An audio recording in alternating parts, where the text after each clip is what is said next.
Good morning dear students. आज का हमारा टॉपिक है process involve in inclusive classroom.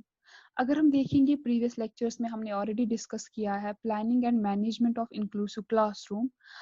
अगर हम देखते हैं प्रोसेस में क्या इंक्लूसिव क्लासरूम में हम प्रोसेस पे किस पे फोकस करते हैं तो इसमें इन्वॉल्व होते हैं दो इम्पॉर्टेंट चीजें। एक तो इंडिविजुअलाइज्ड एजुकेशन प्लान और रिमीडियल टीचिंग। आज के इस लेक्चर पे मेनली हम फोकस करेंगे individualised education plan. Individualised education plan जो है ये एक रिटन स्टेटमेंट है एजुकेशन प्रोग्राम का जो डिजाइन किया गया है इस तरीके से ताकि हम मीट कर पाए बच्चे के इंडिविजुअल नीड्स को। अगर हम देखेंगे इंडिविजुअलाइज्ड एजुकेशन प्लान कहे या प्रोग्राम कहे, ये डिस्क्राइब करता है स्पेशल एजुकेशन सर्विसेज को हर एक बच्चे के लिए जो उसकी स्पेशल नीड्स है वो अकॉर्डिंगली वो फुलफिल करता है।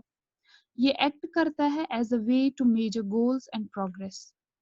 अगर हम देखेंगे इंडिविजुअलाइज्ड एजुकेशन प्रोग्राम और प्लान आप कहे, इसमें ये एज अ टीम वर्क काम करते हैं। इसमें टीचर्स का सपोर्ट जरूरी है, स्टाफ हो, एम्प्लॉयज हो, पेरेंट्स हो, ये सब इसमें एक साथ काम करते हैं एज अ टीम ताकि बच्चे की जो इंडिविजुअल नीड्स है हर एक इंडिविजुअल स्टूडेंट की वो फुलफिल हो, जो उनकी रेंज जो है जो डिमांड करती है वो फुलफिल हो। अगर हम देखेंगे एट प्रेजेंट आईईपी जो है ये एक कोर करिकुलम का एक पार्ट बना है because it is created intentionally to help an individual student with special needs to fulfill his or her own potential. अगर हम देखेंगे इंडिविजुअलाइज्ड एजुकेशन प्लान जो है इसमें कुछ इम्पोर्टेंट प्रिंसिपल्स भी है वो हम आगे डिस्कस करेंगे। पहले हम देखेंगे जो इफेक्टिव इम्प्लीमेंटेशन है आईईपी की। जहां तक बात है एक इंक्लूसिव क्लासरूम में इसमें कुछ इम्पोर्टेंट एस्पेक्ट्स है जो कि हमें कंसिडरेशन में जरूरी रखने होते हैं। उसमें सबसे पहला है adjusting IEP form. IEP form अब क्या है, ये करंट इंक्लूसिव क्लासरूम में नीड्स देखता है कि यहाँ पे हमें रिवाइज करना है ताकि हम बच्चे की नीड्स को फुलफिल करें। हम कैसे प्रैक्टिस करेंगे इंक्लूसिव क्लासरूम में डिफरेंट स्ट्रैटेजीज को, उसमें इंक्लूड होता है स्ट्रेंथ्स और वीकनेसेस पे हम कैसे फोकस करेंगे ताकि हम ऐसे डिजाइन कर पाए बच्चे की जो आईपी फॉर्म में जो हमने ऑब्जेक्टिव्स रखे होंगे, स्पेशली जो रिटन फंक्शनल ऑब्जेक्टिव्स होते हैं।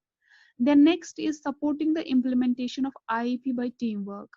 इससे हमें क्या समझ आता है, जैसे मैंने पहले ही कहा आईईपी में टीम वर्क बहुत ही इम्पोर्टेंट है, चाहे टीचर्स की बात करें, पेरेंट्स की, केयर गिवर्स की, इवन जो प्राइमरी टीचर्स होते हैं उनका भी इसमें इम्पोर्टेंट रोल रहता है।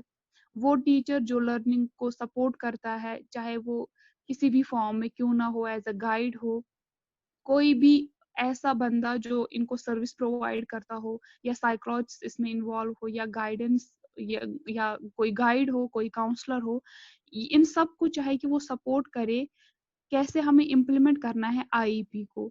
अगर हम देखेंगे जो ये टीम मेंबर्स है ये they should discover the special needs for the children with special needs to determine the priority of IEP goals and objectives and provides the strategies for attaining those goals. अगर अब हम देखेंगे इसमें कुछ important principles भी है जिनका जरूरी है जिक्र करना। दैट इज फर्स्ट प्रिंसिपल है चाइल्ड सेंटर्ड। अगर हम देखेंगे इसमें फिक्स्ड रूल्स एंड रेगुलेशंस नहीं होती है, हमने पहले ही कहा इंडिविजुअल पे ज्यादा फोकस किया जाता है तो इसलिए हम कहते हैं ये चाइल्ड सेंटर्ड है। बच्चे की नीड्स कैसे फुलफिल होगी, वो क्या डिमांड करेगा, अकॉर्डिंगली इसमें हम उस प्रिंसिपल पे ज्यादा थ्रस्ट देते हैं। Then next is shared responsibility oblique parental participation.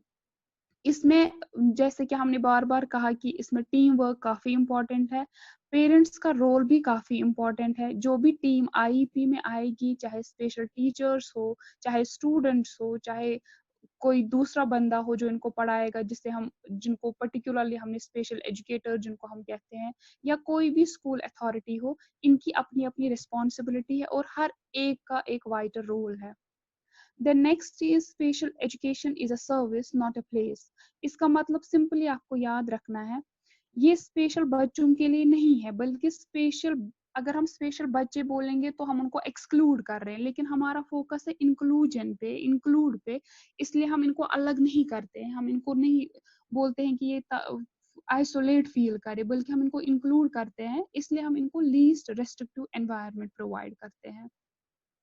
Then next is general education curriculum standards and assessments. इसमें भी हम जैसे कॉमन करिकुलम में हमें होते हैं कुछ पर्टिकुलर स्टैंडर्ड्स होते हैं, कुछ क्राइटेरिया होता है इवैल्यूएशन के लिए, असेसमेंट के लिए, इन बच्चों को भी हम बोलते हैं वैसे ही ये फॉलो करे। इसमें हम प्रिंसिपल पे ज्यादा ध्यान इस पे देते हैं कि बच्चा खुद को आइसोलेट ना समझे, वो समझे कि मुझे भी जनरल एजुकेशन सिस्टम में इंक्लूड किया गया है। अगर हम देखेंगे नेक्स्ट इसमें है based on individual strengths and needs. ये इस तरीके से बेस्ड किया गया है ताकि हम बच्चे की स्ट्रेंथ्स और वीकनेसेस को देखें, बच्चे को कहाँ पे डिफिशिएंसी है, कहाँ पे उसको असिस्टेंस की जरूरत है, कहाँ पे उसको गाइडेंस की जरूरत है, वो सर्विसेज हमें प्रोवाइड कैसे उनको करनी है। Then next is planning for adult outcomes.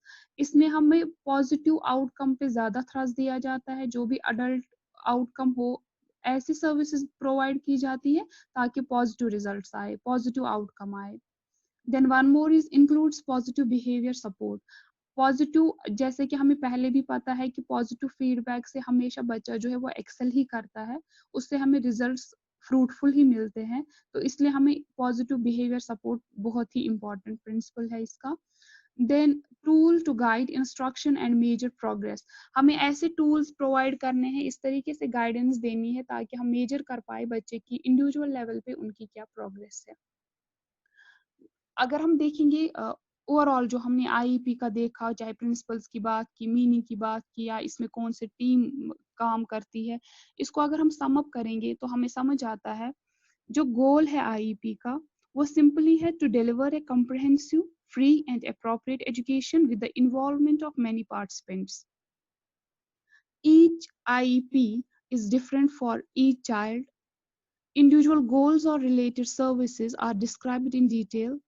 आपको यहाँ पे याद रखना है लीस्ट रेस्ट्रिक्टिव एनवायरनमेंट इसमें है, तब भी बच्चे को लगेगा वो फ्री है, वो एक्सप्लोर तभी करेगा जब उसको लगेगा कि रेस्ट्रिक्शंस नहीं है।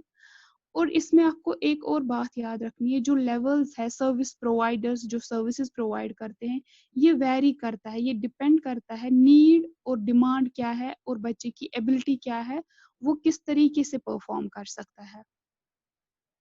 ओवरऑल यही था आज आईपी। होपफुली नेक्स्ट लेक्चर में हम इन डिटेल डिस्कस करेंगे रिमीडियल टीचिंग, जो कि process involve in inclusive classroom में और एक सब टॉपिक है।